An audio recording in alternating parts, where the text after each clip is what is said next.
Baik, kita lanjutkan materinya. Jadi terakhir kita membahas tentang rapat keadaan untuk elektron bebas. Jadi tentu pendekatannya di sini adalah potensialnya dianggap atau diasumsikan nol. Karena itu hanya ada energi kinetik.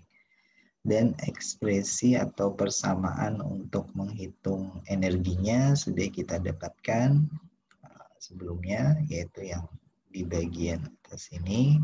Kemudian kita balik persamaan ini, alih-alih fungsi energi terhadap jumlah elektronnya, kita balik menjadi jumlah elektronnya terhadap energi. Nah, akhirnya kita punya yang namanya rapat keadaan. Dan rapat keadaan ini menjadi properti yang sangat penting dalam analisa struktur elektronik zat padat. Nah, di sini rapat keadaan didefinisikan dengan turunan N tadi terhadap energi. Dalam hal ini kita punya persamaan akar dari E. Jadi besaran yang di depan ini adalah konstanta P per 2P kuadrat, 2ME per H caret kuadrat, pangkat 3 per 2. Sementara fungsinya yang diplot sebenarnya adalah ini, E akar dari E. Nah, karena nilainya akar dari E, maka diplot ya gambarnya seperti ini. Kita plot aja akar dari 0, 0, akar dari 1 berapa, akar 2 berapa, dan seterusnya. Jadi bentuk grafiknya adalah seperti ini. Dan ini menunjukkan dari jumlah atau rapat keadaan yang tersedia dalam selang energi DE. Makanya di sini ada perkalian DE. Nah, rapat keadaan yang tersedia dalam selang DE terus naik di sini. Jadi semakin tinggi energinya, rapat keadaan yang tersedia terus semakin banyak. Dan ini terus ya grafiknya walaupun dipotong di sini. Nah, tetapi grafik ini belum menunjukkan mana keadaan yang terisi, mana keadaan yang tidak terisi. Nah, untuk menunjukkan keadaan yang terisi dan keadaan tidak terisi, kita harus memperhitungkan pengaruh dari suhu atau menggunakan fungsi distribusi Fermi-Dirac. Nah, fungsi distribusi Fermi-Dirac ini salah satu dari 3 fungsi distribusi yang diturunkan dalam fisika statistik. Ini adalah fungsi distribusi yang berlaku untuk partikel dengan spin setengah dan tidak dapat dibedakan. Jadinya digunakan fungsi distribusi Fermi-Dirac. Nah, fungsi distribusinya bagaimana? Perilakunya yang namanya fungsi distribusi dia adalah nilai peluang menemukan elektron di keadaan tersebut. Keadaan tersebut itu maksudnya keadaan apa? Keadaan pada nilai energi di sini misalnya, atau nilai energi di sini, nilai energi di sini. Peluangnya bagaimana? Nah, untuk fungsi distribusi Fermi-Dirac pada suhu 0 Kelvin, ini T sama dengan 0, fungsinya akan membentuk garis lurus sampai di energi Fermi, yaitu nilai penuh, peluangnya 1 semua, sampai di energi Fermi peluangnya 0. Artinya apa? Tidak ada elektron yang berada atau elektron yang memiliki energi di atas energi Fermi. Makanya nilai peluangnya di sini 0 semua ini, garisnya di kayak gini. Nah, itu artinya seluruh elektron persis berada di bawah energi Fermi pada suhu berapa? Pada suhu 0 Kelvin. Nah, ini tentu model yang disederhanakan. Jadi tentu dalam kenyataannya kita lihat setiap benda itu pasti punya suhu. Paling tidak dia ada di suhu ruang. Nah, karena itu nanti akan dilihat di sini bagaimana fungsi distribusinya berubah terhadap suhu. Nah, batas teratas tadi di sini disebut dengan energi Fermi, seperti yang kita bicarakan pertemuan lalu. Energi teratas yang dimiliki elektron di dalam padatan tersebut kita sebut energi Fermi. Nah, sebenarnya nama yang umum itu adalah potensial kimia. Jadi potensial kimia ini adalah besaran yang merupakan karakteristik dari partikel penyusunnya. Kalau partikel penyusunnya elektron dengan interaksi kolom di antara mereka, potensial kimianya nanti berapa? Dengan densitas berapa, potensial kimianya nanti berapa? Nah, cuman di dalam pembahasan bahan logam, potensial kimia ini selalu kita sebut sebagai energi Fermi. Tetapi nanti dalam pembahasan bahan semikonduktor, kita tidak bisa lagi menyebut itu energi teratas dari elektron, karena potensial kimianya itu bisa berubah-ubah, tidak dalam satu nilai. Nah, sementara yang sekarang untuk bahan logam, ini potensial kimianya itu ada di satu nilai, yaitu energi Fermi. Nah, bagaimana tadi pengaruh suhu terhadap fungsi distribusi Fermi-Dirac? Ini bisa kita lihat di bagian grafiknya ya. Jadi grafik yang ada di sini, ini kalau kita lanjutkan bagian bawahnya.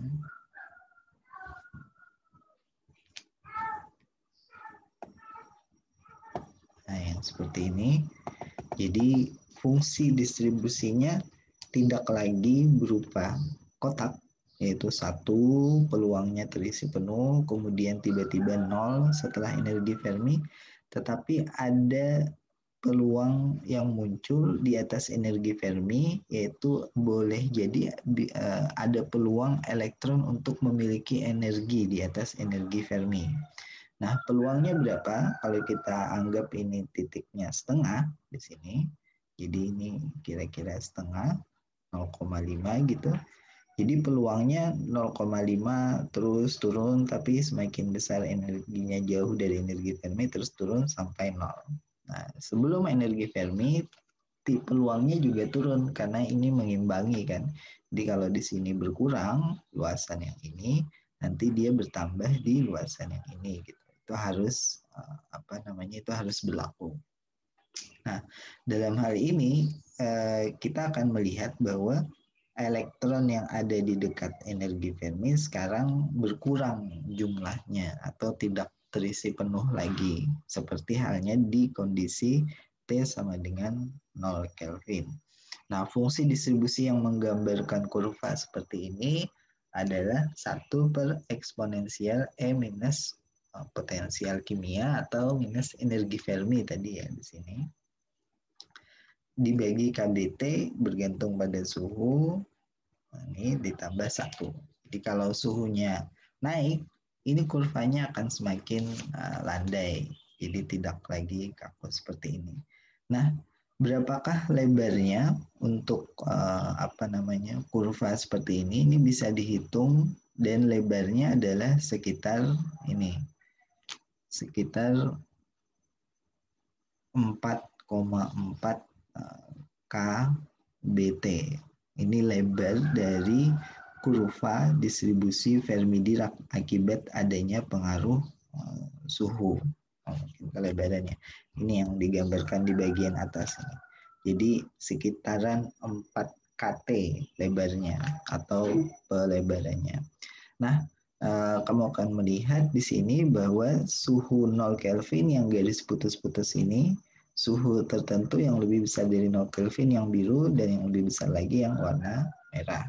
Jadi di sini pelebarannya bisa diketahui dari fungsi distribusi tadi.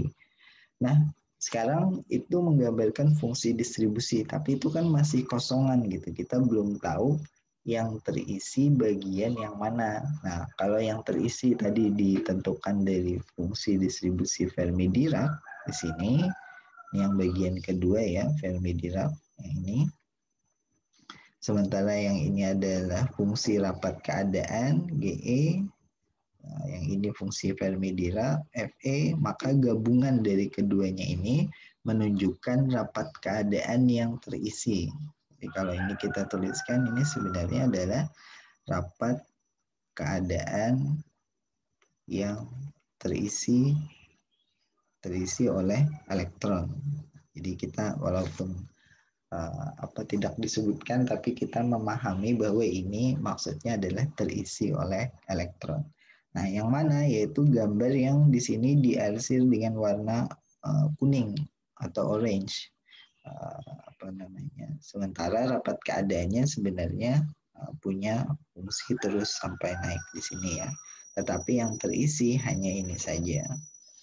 Oke, nah fungsinya apa rapat keadaan ini? Kita dapat menjelaskan beberapa hal. Yang pertama adalah kita akan menganalogikan rapat keadaan ini sebagai populasi elektron. Jadi di sini kita lihat rapat keadaan atau plot dari rapat keadaan terisi yang sama seperti tadi, cuma ini diberi warna yang berbeda, yaitu warna pink. Ini daerah yang pink ini adalah untuk menunjukkan daerah yang dekat dengan energi Fermi, yaitu pelebarannya sekitar 4 kBt tadi atau 100 mV pada suhu ruang. Kemudian daerah yang berwarna biru ini daerah yang cukup jauh dari energi Fermi, yaitu lebarnya kalau di sini sekitaran 3,2 ya, 3,2 elektron volt, kurang lebih seperti itu. Nah, bagaimana kita menjelaskan populasi elektron di sini? Ketika elektron ingin naik ke tingkat energi yang lebih tinggi atau tingkat konduktivitas atau tingkat pita konduksi, maka elektron tersebut harus bisa menempati energi di atasnya. Jadi kalau kita ingat peristiwa konduktivitas itu terjadi jika ada elektron yang naik ke pita konduksi dari pita valensi gitu. Nah, kalau dalam gambaran rapat keadaan itu berarti harus ada elektron yang bisa naik dari plot rapat keadaan yang terisi ini, yang kurva ini, yang warna pink ini naik ke tingkat energi di atasnya. Nah, dalam hal ini kita lihat di sini kurva rapat keadaan itu kan terus berlanjut nih kurvanya karena akar dari E tadi kan. Kemudian yang terisi itu adalah yang diberikan gambar seperti ini. Nah, elektron itu ada di belakang garis ini. Nah, ketika elektron tersebut dapat memiliki energi yang lebih besar, maka elektronnya akan pindah, dan ini digambarkan dalam rapat keadaan sebagai elektron yang mengisi energi di atasnya. Jadi digambarkan di sini seakan-akan sini ada lubang, ini kehilangan elektron, kemudian elektronnya ada di posisi sini sekarang. Nah, ini diperbolehkan. Kenapa? Karena di posisi yang baru itu masih ada keadaan yang bisa diisi. Kita lihat ini plot keadaannya kan bukan 0. Kecuali plot keadaannya adalah turun seperti ini. Nah, kalau turun seperti ini berarti di daerah sini tidak ada keadaan yang bisa diisi. Nah, sementara di sini ada keadaan yang kosong dan bisa diisi dan elektron bisa menempati keadaan tersebut. Kemudian di bagian bawahnya di sini ketika elektron tersebut mendapatkan energi, dia harus berpindah ke atasnya. Karena di sini kan sumbu X ini energi kan. Ini yang 0, yang kecil di sini. Sementara yang besar di sebelah sini. Semakin besar ya. Jadi elektron yang di bagian bawah ini ketika dia mendapatkan energi, dia harus bisa pindah ke bagian atasnya. Nah, namun di bagian atasnya kita lihat sini kan diarsir warna biru nih. Artinya di sini sebenarnya sudah penuh elektron. Jadi elektron yang di bagian bawah ini itu tidak bisa berpindah ke bagian atasnya. Nah, ini analoginya. Jadi dalam hal konduktivitas di dalam padatan, elektron yang berperan itu hanya elektron yang ada di sekitar energi Fermi. Karena itu di sini tidak ada elektron yang jauh dari energi Fermi yang bisa naik ke pita konduksi, yang ada hanya elektron yang di sekitaran energi Fermi. Yaitu yang mana? Elektron yang energinya sekitaran 4 kBt tadi dari energi Ferminya. 4 kBt. Yaitu kalau dalam hal ini pada suhu 300 Kelvin sekitaran lebarnya ini adalah 100 mili elektron volt. Nah, di sini elektronnya bisa naik.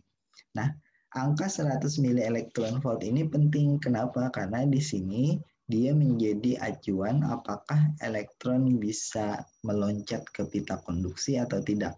Kalau dia punya energi sekitaran 100 mili elektron volt, maka elektronnya bisa loncat keluar ke pita konduksi atau naik ke keadaan yang di atasnya. Nah, ini penggambaran baru ya dari sisi plot rapat keadaan. Sampai sini ada pertanyaan kan? Belum ada, Pak. Ya, kita lanjut. Kita tidak membahas kapasitas panasnya di sini.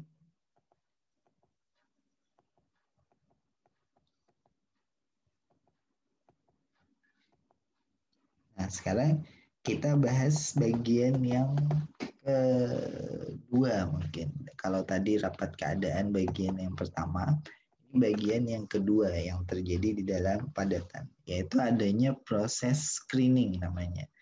Screening ini terjadi di dalam bahan logam. Nah, dalam hal ini elektronnya tentu kan gampang berpindah dari satu posisi ke posisi yang lain.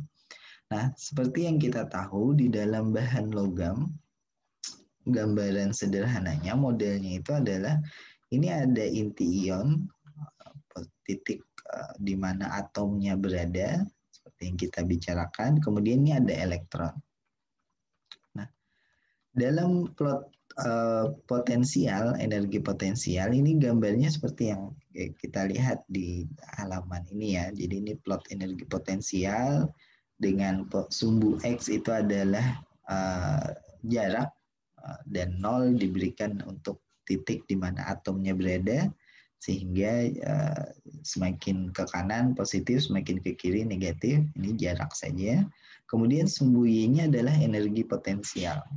Nah, energi potensial seperti ini tentu bisa dihitung dari persamaan yang sederhana untuk muatan titik ya, karena ini bisa didekati sebagai sebuah titik, yaitu 1/4 pi epsilon 0 Q dibagi R. Q adalah muatan dari inti ion, jadi bukan muatan elektron, inti ion. Yaitu yang positifnya ini.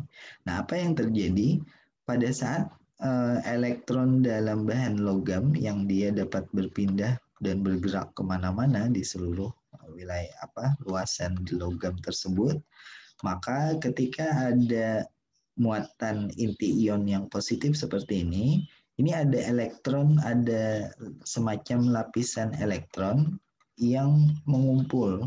Kenapa? Karena elektron kan muatannya negatif tuh.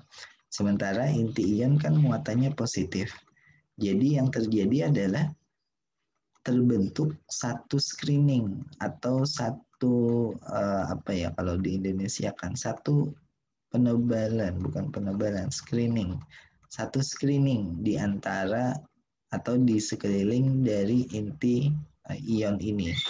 Screening Itu, ini akan membuat ya. Tadi suaranya nggak kedengaran, Pak. Oh iya.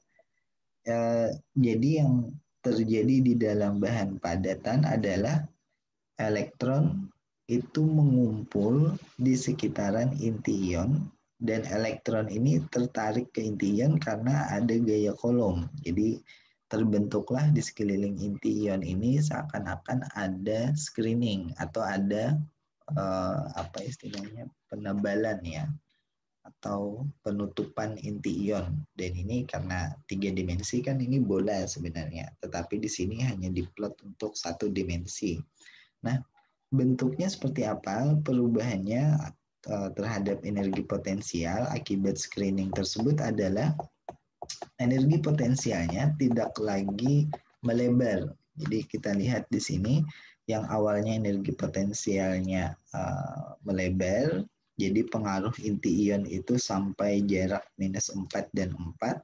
Kalau ada proses screening akibat gaya Coulomb antara inti ion dengan elektron, ini pengaruh inti ion tidak terlalu jauh. Jadi inti ion hanya sekitar 2, mungkin sekitaran 2 ya lebarnya ke kanan dan -2 ke kiri.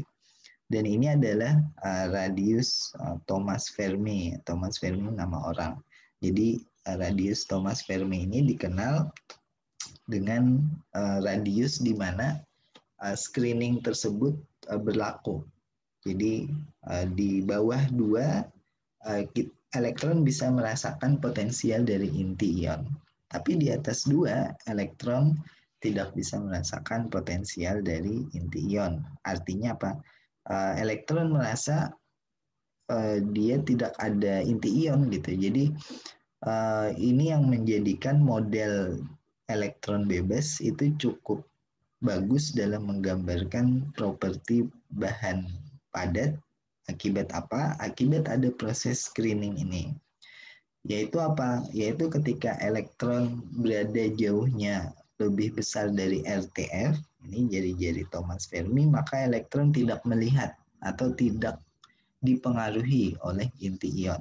Tetapi ketika elektron sudah berada pada jarak radius Thomas Fermi, yaitu kurang dari 2 misalnya, maka elektron merasakan ada inti ion di sana. Nah, ini Thomas Fermi screening length namanya, atau radius dari screeningnya Thomas Fermi. Dia dihitung dari mana? Dia dihitung dari nilai potensial V, kemudian tergantung juga di sini dari nilai ini yang bukan konstanta tetapi rapat keadaan di sekitar energi Fermi. Nah, di sini radius Thomas Fermi itu menunjukkan bahwa elektron tadi bisa jalan-jalan bebas tanpa dipengaruhi oleh inti ion selama dia tidak terlalu dekat, yaitu sejauh radius Thomas Fermi. Nah, sampai di sini ada pertanyaan kah untuk yang bagian kedua ini?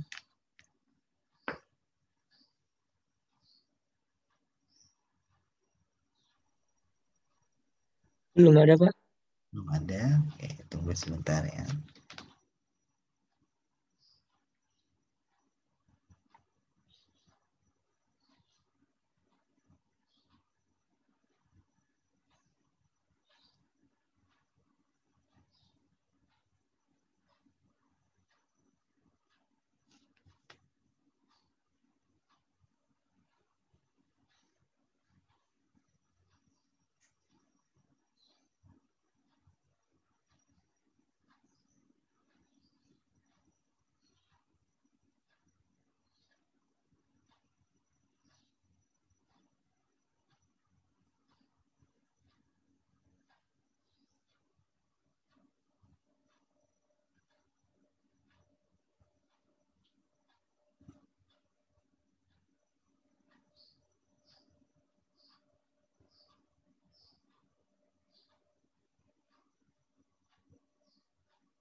Oke, kita lanjut di bagian seterusnya.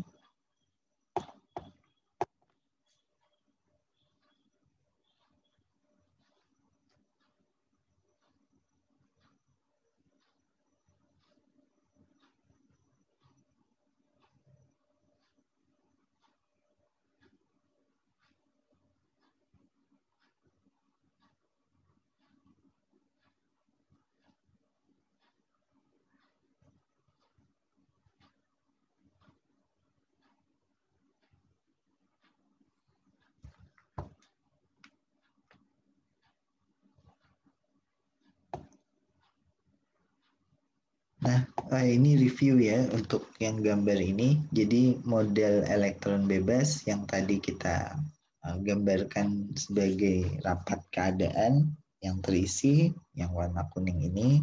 Kemudian di sebelahnya adalah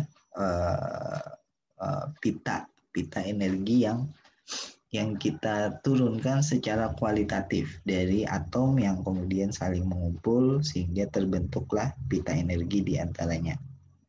Nah, ini sebenarnya penggambaran yang tidak cukup tidak terlalu akurat. Kenapa?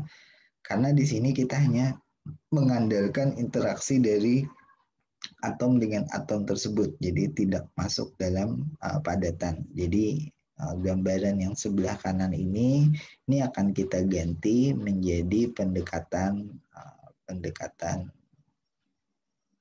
Bloch. Bloch itu adalah nama orang. Nah, ini intinya dari dari materi di minggu ini, yaitu kita akan mendeskripsikan atau merumuskan sifat elektronik di dalam padatan itu berdasarkan penurunan yang dilakukan oleh Bapak Bloch ini. Nah, apa saja asumsi yang digunakan oleh Bapaknya ini? Yang pertama adalah ini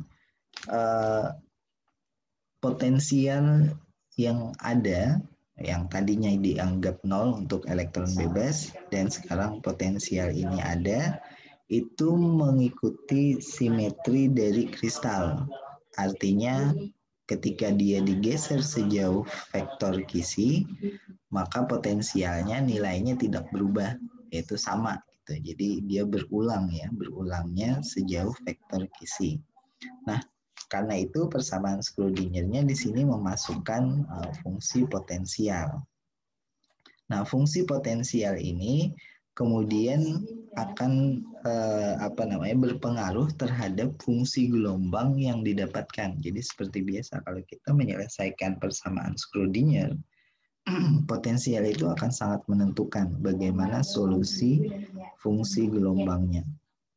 Nah, di sini fungsi gelombang yang diturunkan itu adalah fungsi gelombang yang bentuknya harus seperti ini. Jadi sebagai solusi dari potensial yang periodiknya adalah periodisitas Kisi tadi, maka fungsi gelombangnya psi K, ini fungsi gelombangnya, yaitu gelombang Bloch di sini namanya, itu harus mengikuti bentuk persamaan seperti ini, yaitu eksponensial IK, ini R, dan dikalikan dengan satu fungsi lain, ini bukan fungsi potensial ya, bukan di R.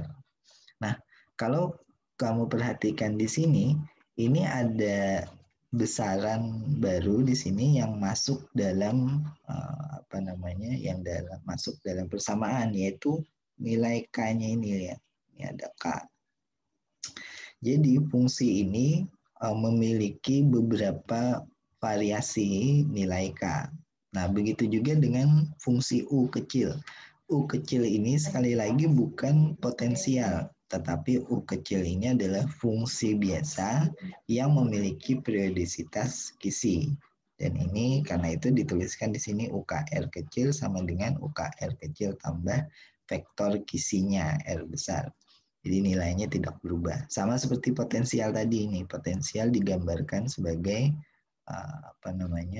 memiliki periodisitas Kisi.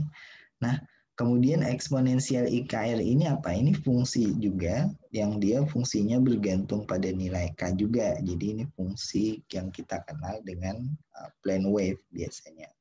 Yaitu kalau eksponensial ini kan berarti cos plus sin. Cuma salah satunya adalah imajiner kan. Jadi cos cos KR ditambah I sin KR. Jadi ini cara lain untuk menulis besaran kompleks atau bilangan kompleks. Nah, di sini fungsi eksponensial atau fungsi plane wave tadi dipakai. Nah, dengan bentuk yang seperti ini, maka bisa diturunkan tingkat energi dari sebuah kristal. Kita tidak membahas rinciannya, cuma yang kita bahas di sini adalah sekarang nilai K yang tadi muncul itu maksudnya apa. Nah, sebelumnya kita juga mengenal dalam kondisi penerapan kondisi batas periodik, yaitu mungkin pada saat menurunkan sifat termal atau pada saat kemarin kita menurunkan energi Fermi, kita mengenal bahwa K itu bisa dibentuk dari 2pi per A. Nah, di sini kita punya bilangan N kecil, integer di depannya. Ini adalah pengali, nilainya 0, 1, 2, 3, dan seterusnya, bilangan bulat. Sementara N besar ini adalah jumlah dari unit selnya.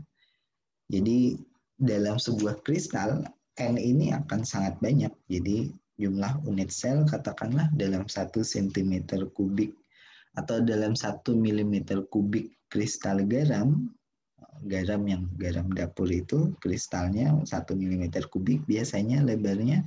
Nah itu N-nya akan sangat banyak, yaitu 10 pangkat 20 ordenya. Jadi K ini karena N-nya sangat besar, nilai K-nya ini sangat banyak, berarti dia banyak sekali nilai K, dan fungsi gelombangnya diplot untuk setiap nilai K-nya tadi. Nah, di sini nilainya adalah NX, N bilangan integernya 2pi per NA. Ini kalau kita kalau diurutkan jadinya pada saat bilangan K ini dimasukkan di dalam persamaan tadi, maka dia menjadi variabel yang unik untuk setiap persamaannya. Jadinya fungsi yang didapatkan nanti adalah C itu bergantung pada nilai R, tetapi C ini juga bergantung pada nilai K. Karena C-nya tadi kan KR gitu fungsinya. Nah, R ini adalah ruang nyata. Ini ruang nyata. Sementara K ini adalah ruang kisi resiprok. Nah, fungsi gelombang yang diturunkan di dalam bahan padatan ini, kita tidak akan memplotnya fungsi ini dalam ruang nyata, tetapi dia akan kita plot dalam ruang kisi resiprok. Nah, sementara dalam ruang nyata yang kita plot itu hanyalah yang realnya saja. Itu ini, perkalian dengan kompleks konjugatnya, kalau di kuantum biasanya, dan ini menunjukkan densitas atau rapat elektron. Jadi rapat elektron akan kita plot di ruang nyata, sementara energi dari elektronnya sebagai fungsi K itu akan kita plot di ruang kisi resiprok. Nah, ini akibat dari ketergantungan fungsi gelombang terhadap bilangan K.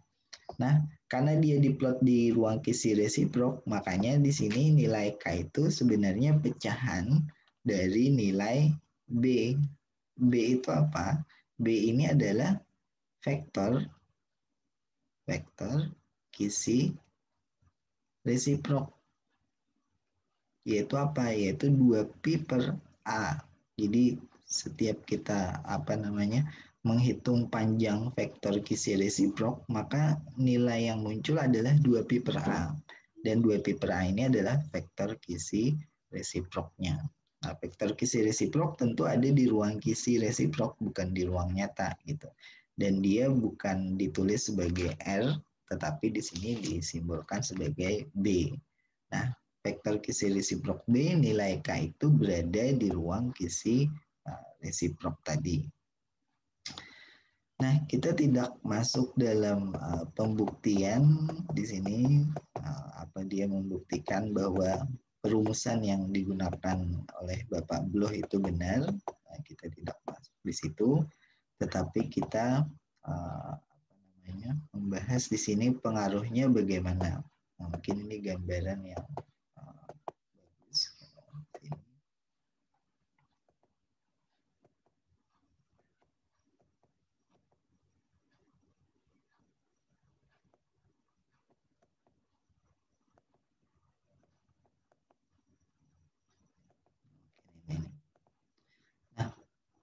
Nah, di sini kita sudah dapat solusi.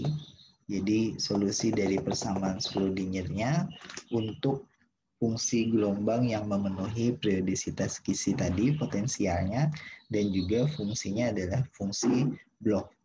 Di sini kita lihat ada 3 persamaan, dan ini tidak terbatas hanya 3 persamaan sebenarnya, tetapi bisa lebih.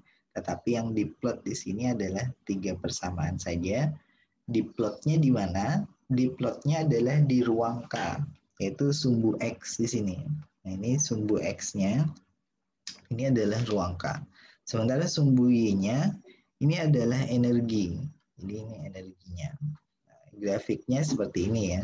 Grafiknya bagaimana? Untuk setiap nilai K yang dihitung, yang berpusat di 0 misalnya, ini yang di tengah, maka grafiknya ini sama seperti grafik elektron dalam energi dalam potensial 0 atau energi elektron bebas. Kemudian elektron yang berpusat di yang memiliki pusat nilai K-nya 2pi per A itu juga punya grafik seperti ini.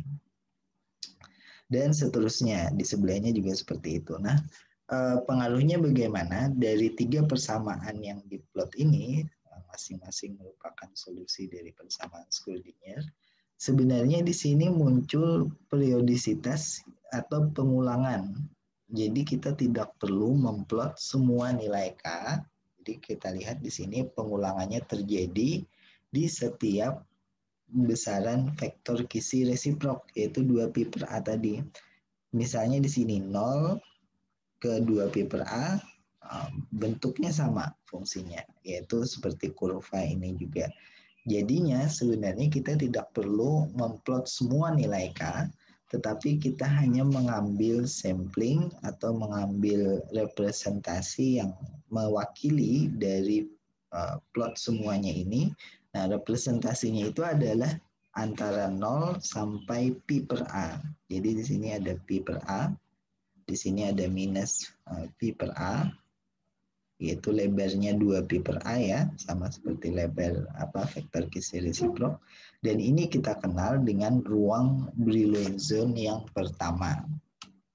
Jadi ruang Brillouin zone yang pertama yang biasanya dibahas dalam struktur Kisi kristal ini tidak lain dari wilayah di mana kita dapat memplot tingkat energinya ini sebagai fungsi dari K. Kita tidak perlu memplot di luar ruang Brillouin zone yang pertama, di luar ini. Kenapa? Karena bentuknya ya sama saja kalau di sini kita lihat. Nah, hasil plotnya bagaimana kalau kita hanya memperhatikan Brillouin zone yang pertama? Hasil plotnya kurang lebih seperti ini nih. Kita lihat gambar yang ini ya.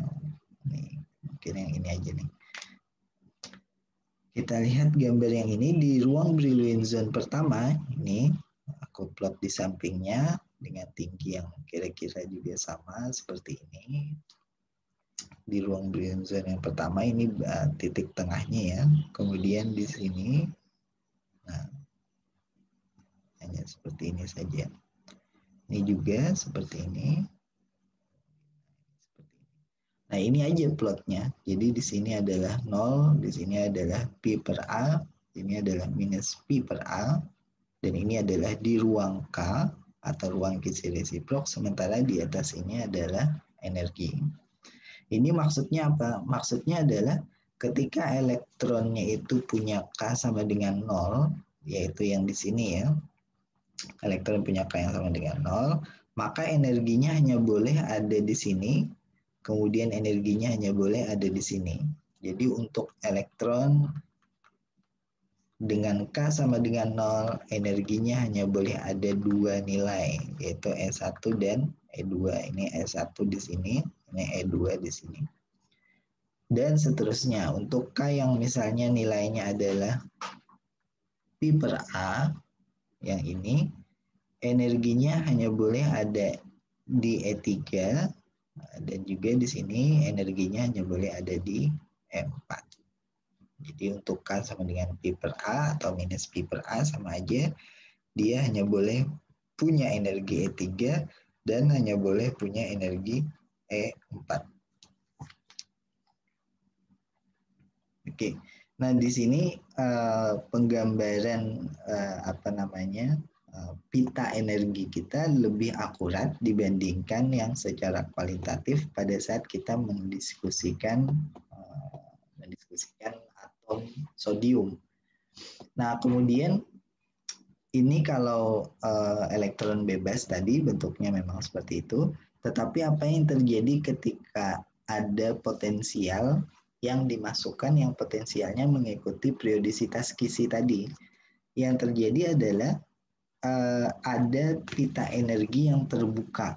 Jadi kalau tadi kan ini nempel, ini gambar sini nempel. Tapi kalau sekarang karena ada potensial dari inti ion tadi dan potensialnya periodik, bukan hanya dari inti ion ya, tetapi dari distribusi elektron juga, maka di sini akan terbuka celah. Dan ini yang kita sebut dengan sela energi. Sela energi. Biasanya ada juga yang menyebutnya celah energi. Atau ini adalah pita terlarang. Kenapa disebut terlarang? Karena tidak boleh ada elektron yang energinya di sini. Jadi pada nilai K berapapun, 0 sampai pi per A di sini ya. Nah, di sini min pi per A. Pada nilai K berapapun, di Brillouin zone yang pertama, tidak boleh ada elektron dengan energi segini. Ini energi berapa nih, Bang? Kalau kita kira-kira ini energi antara 1 dengan 1,1. Jadi 1 di sini kira-kira ini 1,2 katakanlah ya, 1,2.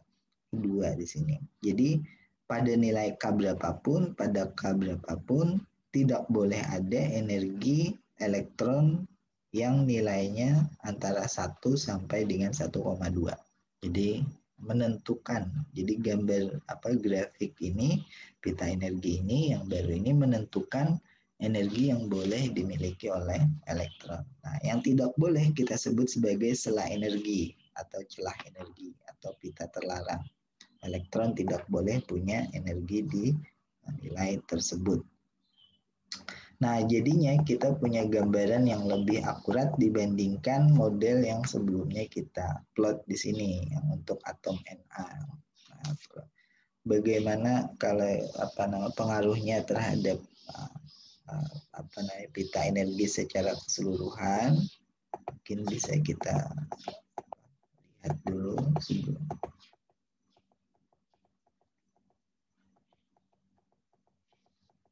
Realnya. Nah, jadi kalau sebelumnya kita membahas Na, nah di sini kita coba terapkan teknik yang tadi itu, yaitu menggunakan persamaan Bloch untuk menurunkan fungsi gelombangnya, kemudian solusi yang didapat diplot di seluruh nilai K di dalam ruang Brillouin zone yang pertama, maka kita dapat bentuk grafik yang seperti ini. Nah, ini contoh untuk bahan logam, aluminium, pita energinya seperti ini. Jadi inilah yang kita sebut dengan pita energi. Jadi ada dua properti atau ada dua plot ya nanti, yaitu yang pertama rapat keadaan yang tadi sudah kita bahas. Yang kedua adalah pita energi, yang ini yang kita bahas sekarang. Dan di sini pita energinya dihasilkan dari pendekatan Bloch tadi untuk potensial yang periodik. Nah, karena itu plotnya hanya pada ruang Brillouin zone yang pertama. Nah, ruang Brillouin zone yang pertama untuk bahan aluminium itu bentuknya seperti ini, yang gambar di samping ini. Karena 3 dimensi ya, karena sebelumnya kita hanya membahas 1 dimensi. Nah, ini karena sudah diplot di 3 dimensi, jadi dia seperti volume ruang. Dan ini adalah ruang Brillouin zone yang pertama. Nah, titik K yang nilainya 0,0,0 karena 3 dimensi kan ada ke arah X, Y, dan Z ya, nilai K-nya. Itu dituliskan dalam simbol gamma. Nah, ini simbol gamma nih di tengah. Ya kan? Kemudian titik yang lain yang ingin diplot itu dipilih pada arah tertentu. Jadi tidak pada semua arah ya di sini yang diplot, karena kebanyakan juga kalau hanya di ruang Brillouin zone kemudian semua arah diplot akan terlalu banyak dan grafiknya sebenarnya redundant gitu, tidak efektif. Jadi dipilih kembali di dalam Brillouin zone pertama titik-titik yang bisa mewakili keseluruhan ruang Brillouin zone pertama. Nah, titik apa saja itu? Yang pertama tentu titik gamma, karena dia ada di pusatnya volume Brillouin zone ini kan. Kemudian yang kedua itu adalah titik L, ini titik ini kan diberi nama sebenarnya sembarang aja beri namanya, cuma ada aturannya. Kalau titik tersebut di dalam volume ruang Brillouin zone, maka dia harus diberi nama dengan simbol Yunani, itu gamma, alfa, kappa, beta. Kalau titik itu ada di permukaan ruang Brillouin zone, maka disimbolkan dengan huruf Romawi A, B, C, D, E, F, G dan seterusnya. Maka di sini kamu lihat L titik yang ada di permukaan, K, W, dan X. Itu simbolnya Romawi. Nah, kenapa L yang dipilih? Karena titik ini mewakili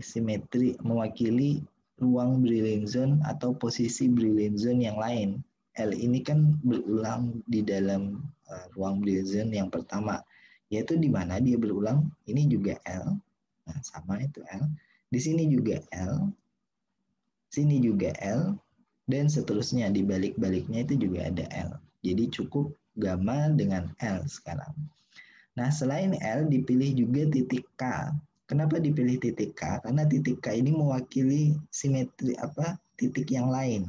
Nih, di sini K juga. Yang ada di sini juga K namanya. Ini juga K. Ini juga K. Banyak kalau K ini, nah di sini juga K. Di bagian sini ya, bagian sini juga K dan seterusnya. Jadi titik K ini mewakili, ini juga K, di sini juga K. Nah, cukup titik K di sini yang diambil untuk diplot di dalam struktur pita energi.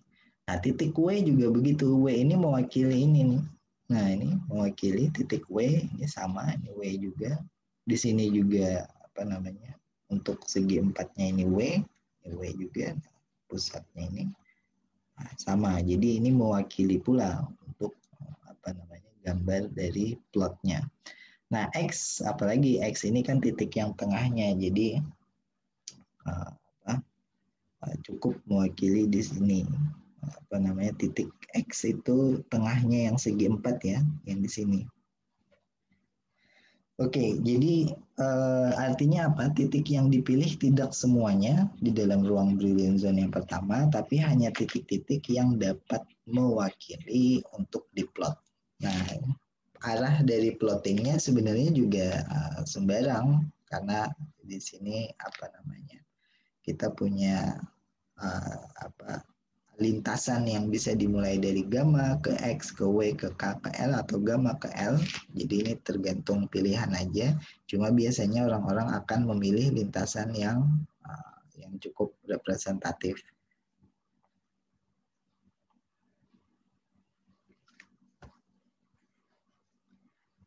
Nah, di sini kalau dalam contoh plotting grafik yang sebelahnya ini diplot hanya gamma X saja. Jadi gamma X, gamma X, gamma.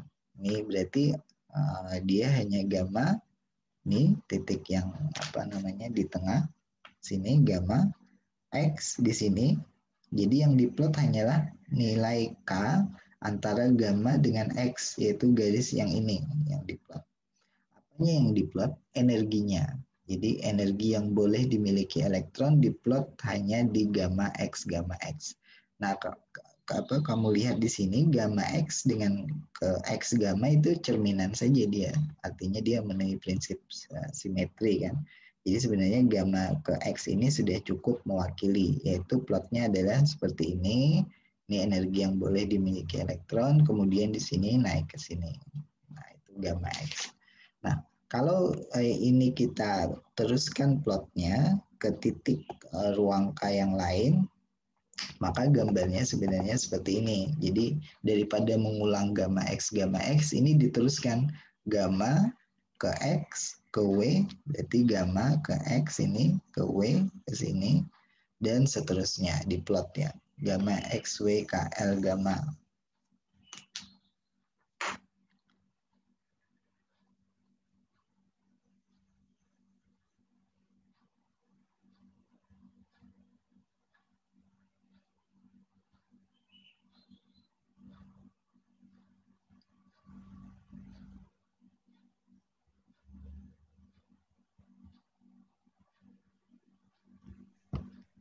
Nah, gamma X, W, gamma. Suaranya tadi yang Pak. Terputus ya. Iya Pak. Gamma apa namanya? Waktu kita plot gamma ke X tadi seperti ini kan tingkat energinya, tetapi dari X ke W tingkat energinya bisa jadi beda. Jadi ini garis merah ini tingkat energinya yang diperbolehkan untuk elektron memiliki nilai energi seperti ini. Kemudian ke K, kemudian ke L, kemudian ke gamma lagi. Jadi tingkat energinya ini benar-benar hasil dari perhitungan. Nah, kita tidak bisa melakukan perhitungan ini secara manual, artinya diturunkan, dihitung dengan apa namanya kalkulator, dengan tangan misalnya, atau secara analitik ya diturunkan persamaannya tidak bisa. Tetapi ini persamaan yang bisa didapatkan melalui pendekatan numerik, artinya dia harus dilakukan simulasi. Nah, simulasinya bagaimana? Makanya kita ada mata kuliah permodelan bahan. Nah, di permodelan bahan itu kita akan mempelajari bagaimana memplot grafik pita energi seperti ini dari berbagai jenis bahan. Nah, itu kenapa ada mata kuliah permodelan bahan. Nah, kenapa plot seperti ini sangat penting? Karena nanti kita lihat plot yang seperti inilah yang bisa menggambarkan apakah bahan tersebut konduktor, bahan tersebut isolator, atau bahan tersebut semikonduktor. Nah, dalam hal ini contoh yang kita pakai ini adalah logam ya. Jadi untuk bahan logam aluminium, ini yang seperti kita lihat di grafik ini dia hanya menunjukkan apa namanya perubahan nilainya untuk yang berbeda. Ini mungkin kita ambil grafik yang sama dengan yang tadi. Untuk bahan aluminium, tentu kita sudah kenal bahan ini adalah bahan logam. Ini logam. Bahan ini tentu adalah konduktor. Nah, kalau bahan ini konduktor, berarti elektron itu dapat naik ke pita konduksi. Pita konduksi. Nah, pita konduksi yang kita maksud itu adalah pita dengan energi yang lebih besar daripada energi Fermi.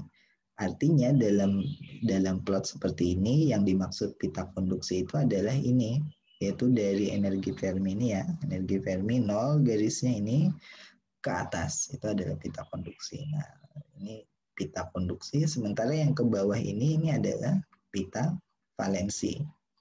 Nah, kenapa ini valensi? Karena di sini sebenarnya terisi penuh. Jadi di sini elektron itu bisa menempati dan terisi penuh. Ini kalau aku kasih arsiran ya, ini yang terisi penuh oleh elektron yang berwarna biru ini garisnya. Kemudian yang kosong itu adalah yang di atas energi Fermi. Nah, elektron nanti kalau dia memiliki energi tertentu, misalnya di sini, dia bisa dengan mudah naik ke di atasnya, ke sini. Kenapa? Karena di atasnya ada keadaan yang kosong yang dibolehkan untuk elektron tersebut. Nah, ini kan sama aja dengan plot rapat keadaan yang sebelumnya kita diskusikan. Jadi kalau aku gambar di sini rapat keadaannya di sebelah kanan, plot rapat keadaannya bisa jadi seperti ini nih. Nah, kayak gini. Apa namanya?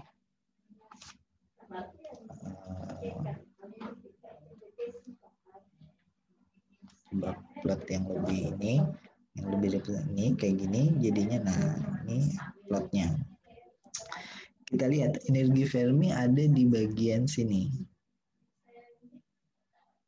Nah, ini energi Fermi ada di sini, kemudian elektron tadi yang terisi semua di sini. Nah, ini energi Fermi, semua yang terisi. Dan tadi kita bahas bahwa elektron itu kalau ada di bawah sini, elektron bisa naik ke atasnya, ini, dan dia naik ke pita konduksi ya, seperti yang kita bahas tadi. Dan elektron yang berperan di sini cuma yang sekitaran energi Fermi, yaitu 4 kBT saja, ini yang tadi kita bahas. Dan ini kalau kita plot di struktur pita energi yang sebelah sini, ini tidak lain yang ini tadi gambarnya. Jadi elektron yang ada di sini bisa naik ke atas sini. Nah, jadi dua gambar ini sebenarnya sama saja dan biasanya selalu disandingkan. Jadi cara menyandingkannya persis seperti yang digambar di sini, yaitu ini density of state. Sumbu X-nya di sini menunjukkan peluang keterisian, sementara sumbu Y-nya adalah energi. Nah, di sebelah sini juga sama, ini sumbu Y-nya adalah energi, tapi di sini sumbu X-nya adalah bilangan K atau ruang kisi resiprok. Nah, ini dua grafik ini, struktur pita energi ini biasanya langsung disandingkan grafiknya supaya gampang dipahami. Nah, dari sini density of state bisa dilihat, struktur pita energinya juga bisa dilihat. Nah, balik lagi, kesimpulannya bahan logam ini itu adalah konduktor. Kenapa? Karena di antara pita valensi dan pita konduksi ini tidak ada sela energi kan, seperti yang kamu lihat baik di struktur pita energi maupun di density of state, ini tidak ada sela energinya. Artinya apa? Elektron bisa naik ke tingkat energi di atasnya jika dia mendapatkan energi. Energi tersebut dari mana? Dari medan listrik yang dihasilkan dalam bahan tersebut. Misal kabel ya, kabel bahan logam dihubungkan dengan medan sumber tegangan, berarti muncul medan listrik. Medan listrik menyebabkan elektronnya bergerak sehingga energinya lebih tinggi dan dia bisa naik ke tingkat energi yang di atasnya. Sehingga peristiwa konduksi terjadi, artinya ada arus yang mengalir. Nah, arus yang mengalir itu adalah akibat elektron yang di atas ini, dia bisa bergerak di seluruh bagian di Z padat tersebut. Nah, ini kalau bahannya logam konduktor. Nah, bagaimana kalau bahannya berupa semikonduktor? Nah, di sini bahan semikonduktor contohnya adalah silikon bahan Si ya, dan juga gallium arsenide. Ini gallium arsenide yang sebelah kiri, silikon yang sebelah kanan, dan bahan semikonduktor ini sama-sama punya sela energi. Ini sela energi, dan sela energinya di sini nilainya tidak terlalu besar, nilainya kecil saja, yaitu dalam order kira-kira 2 elektron volt ya. Jadi sela energinya sekitaran 2 elektron volt di sini kira-kira. Nah, sela energi dengan sekecil ini, maka bahan ini kita golongkan sebagai bahan semikonduktor. Semikonduktor itu apa? Bahan yang kalau dia dipanaskan, justru konduktivitasnya semakin tinggi gitu. Jadi semakin banyak elektron yang berpartisipasi dalam pita konduksi. Nah, pita konduksinya mana? Ini pita konduksi. Ini pita valensi. Nah, ini kalau dalam pelajaran SMA biasanya secara sederhana pita itu digambarkan seperti ini. Ini sebuah pita di atas, kemudian ada sela energi ya, aku kosongi, kemudian di bawahnya ada pita lagi. Nah, ini dibilang pita valensi, yang ini dibilang pita konduksi, dan ini yang terisi penuh. Nah, biasanya gambarnya kan seperti itu. Nah, tadi kalau bahan logam, gambar pitanya itu seperti ini biasanya. Secara sederhana untuk bahan logam, yang aluminium ya tadi, itu akan digambarkan pita energi itu seperti ini. Ini, kemudian ini. Nah, di sini terisi penuh, diberi arsir gelap. Nah, pita energi seperti ini. Nah, Ini gambaran yang menyederhanakan sebenarnya, dan biasanya memang pelajaran-pelajaran sebelum zat padat itu menggambarkan pita energi seperti ini. Nah, tetapi dalam zat padat kita lebih detail, kita detailkan di struktur pita energi. Jadi ada tambahan kata struktur ya, pita energi, plotnya seperti itu, dan di density of state. Jadi tidak lagi kita hanya melihat secara kualitatif pita energi bentuknya seperti itu, tapi sekarang lebih detail. Nah, pita energi di sini ada celahnya. Nah, baik silikon maupun gallium arsenide di sini sama-sama bahan semikonduktor. Jadi bahan semikonduktor yang punya sela energi tidak terlalu besar, karena kalau sela energinya besar dia bukan bahan semikonduktor, tapi dia bahan isolator. Nah, di sini semikonduktor yang pita energinya cukup kecil dan elektron nanti bisa naik ke tingkat energi yang di atasnya. Jadi kalau gambaran pita energi ini, elektron naik ke sini nih. Nah, kalau dalam gambaran ini, mungkin yang lebih tepat bukan sejauh itu ya elektronnya. Elektronnya dari sini yang ada di permukaan dekat energi Fermi naik ke sini. Nah, itu elektronnya. Mungkin gambarnya kayak gini ya, lebih tepat.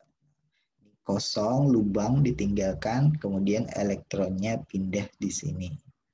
Nah, begitu juga dengan struktur pita energi. Kalau mau kita gambarkan, ini elektronnya yang ada di sini, dia pindah ke sini. Nah, kamu lihat yang di bagian silikon, elektronnya sekarang ada di sini. Kalau dia tereksitasi, kan namanya tereksitasi dari pita valensi ke pita konduksi. Elektronnya pindah dari bawah ke atas mengisi keadaan yang masih kosong. Yaitu kalau dalam hal ini titik gamma pindah ke sekitar titik X. Nah, ini kita sebut dengan jenis bahannya ini karena dia pindahnya serong seperti ini indirect band gap. Indirect band gap. Sementara yang di sebelah sini untuk gallium arsenide ini adalah direct band gap. Nah, ini menjadi dasar dari bahan pembentukan panel surya. Kenapa? Karena ketika ada cahaya matahari datang, dia dengan energi HV, dan energi HV ini sama dengan lebar sela energi, maka elektron yang ada di sini itu bisa naik ke atas.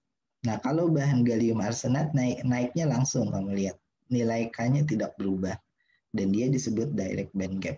Sementara kalau bahan silikon, ketika elektronnya tereksitasi, nilai K-nya berubah. Yang awalnya gamma menjadi nilai di sekitar X ini ya. Ini ada nilainya berapa gitu. Tapi nilai K-nya berubah. Nah, ini disebut indirect band gap. Nah, kalau nilainya berubah seperti ini, berarti ada peristiwa atau ada eksitasi termal di sini. Eksitasi termal. Kenapa? Karena perubahan nilai K itu berkaitan dengan perubahan mode getaran. Jadi kalau kamu masih ingat di getaran Kisi, itu nilai K yang berbeda, mode getarannya juga berbeda gitu. Jadi ini nilai getaran nilai K berbeda, mode getarannya akan berbeda. Jadi ada peristiwa eksitasi termal. Artinya apa? Energi yang dimiliki elektron tadi terbuang untuk mengubah nilai K-nya, baru dia tereksitasi ke atas. Artinya bahan ini cenderung ada eksitasi termal, berarti dia suhunya meningkat. Nah, kalau disimpulkan dengan rapat keadaan, jadinya kita punya gambaran yang menyeluruh ya, antara metal, insulator, semikonduktor. Ini aku langsung ke slide yang terakhir aja.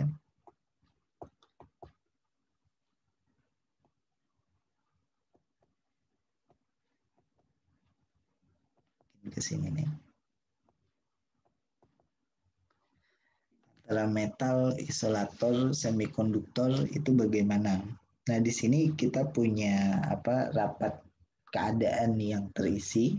Jadi kamu lihat bagian bawah ini ya. Ini rapat keadaan yang terisi. Kalau di atas kan rapat keadaan aja, density of state atau DOS saja. Di bawah ini adalah dos yang terisi.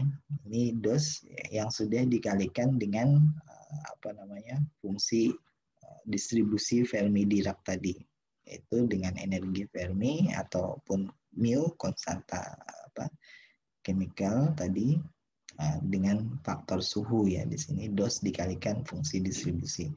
Nah, di sini kita melihat perbedaan antara bahan konduktor dengan bahan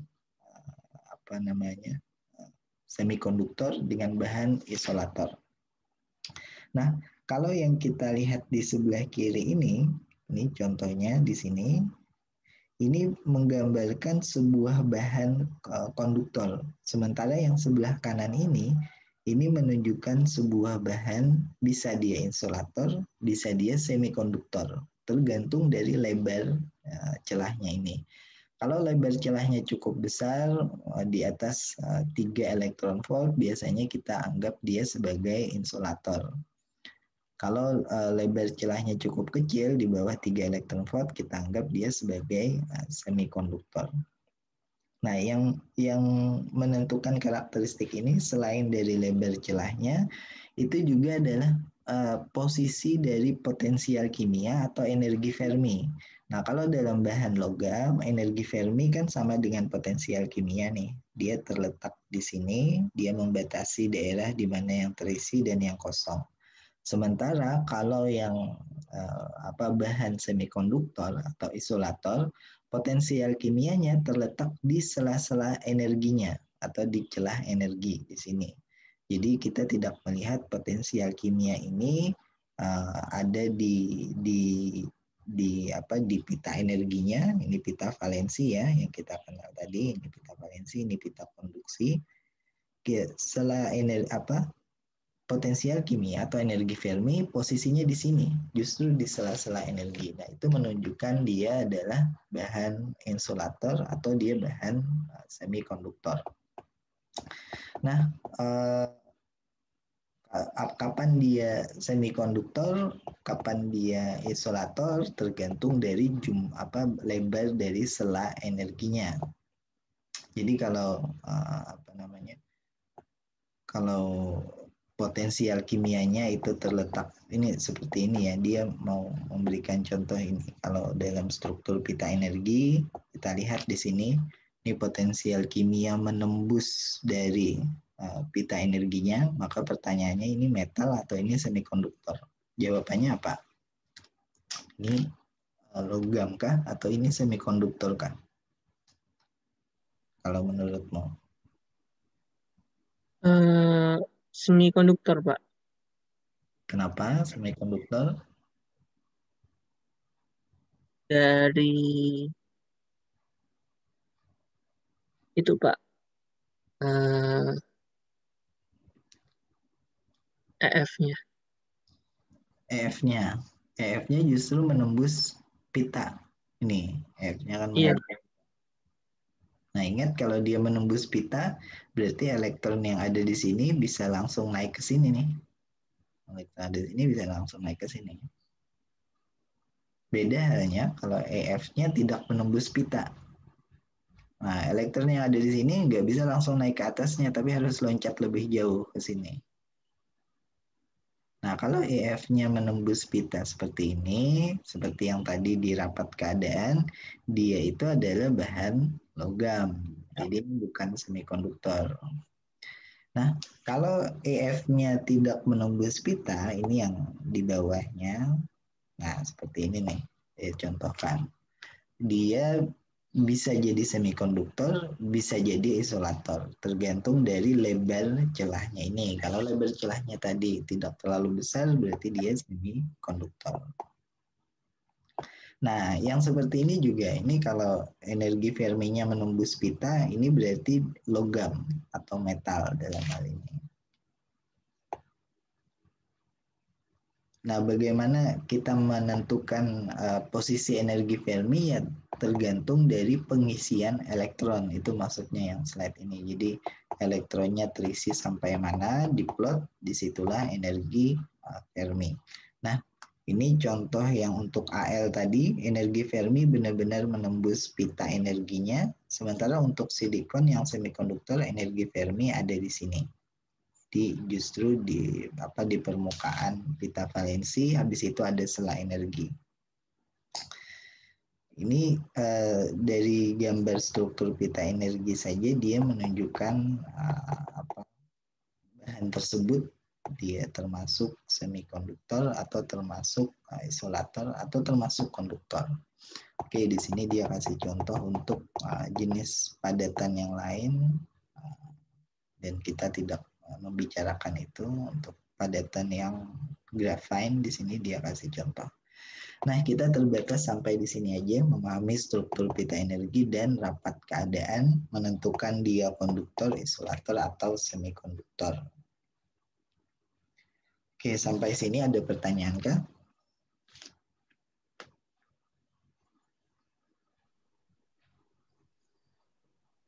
Yang tadi Pak, yang pita terlarang. Pita terlarang itu kenapa? Kalau ada K-nya yang nilainya di pita terlarang itu gimana Pak? Maksudnya kalau pita terlarang itu adalah nilai K berapapun tidak boleh ada energi sebesar itu. Kalau misalnya ada energi yang sebesar itu, tidak ada. oh nggak bisa berarti Pak ya? Nggak bisa, jadi nggak mungkin gitu. Jadi ini kayak aturan ya yang harus diikuti oleh elektron di dalam padatan. Nah, contohnya di sini, untuk nilai K berapapun tidak boleh ada elektron yang energinya di sini, yaitu antara 0 sampai ini sekitaran 2 katakanlah. Ini 2 ya, 2. Ini misalnya elektron volt satuannya. Jadi tidak boleh ada elektron yang punya energi antara 0 sampai 2 elektron volt. Nah, ini sudah aturannya di sini. Sebenarnya nolnya itu bisa digeser di mana aja tergantung yang plot. Jadi orang yang memplot itu mau nolnya di mana boleh aja kita geser-geser. Artinya kalau ini digeser ya, ini digeser menjadi 2 misalnya, nolnya diganti 2 berarti di sini jadi 4. Jadi tidak boleh ada elektron yang energinya 2 sampai 4 elektron volt gitu, sama aja.